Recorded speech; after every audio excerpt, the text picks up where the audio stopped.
Tout commence en juillet 2022 ici, aux urgences pédiatriques de Rennes.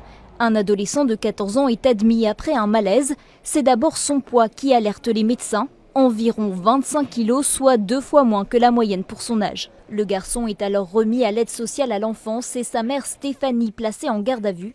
Depuis, elle vit séparée de son fils et nie tout cas de maltraitance. Mon fils ne s'est jamais endormi un soir en ayant faim. Donc il a toujours eu à manger à sa faim.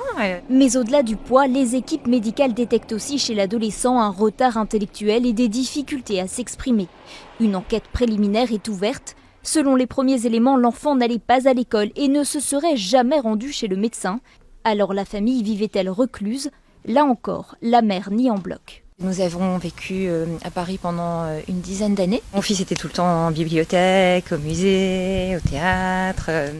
Les éléments de l'enquête préliminaire ont pourtant conduit le parquet de Rennes à placer Stéphanie sous contrôle judiciaire. Les faits qui lui sont reprochés sont clairs. Soustraction par un parent à ses obligations légales et privation de soins ou d'aliments compromettant la santé d'un mineur. Son avocat plaide pour son droit à un mode de vie alternatif. Peut-être qu'elle n'est pas dans la norme. Peut-être, par exemple, que ça peut déranger qu'elle fasse l'instruction à la maison.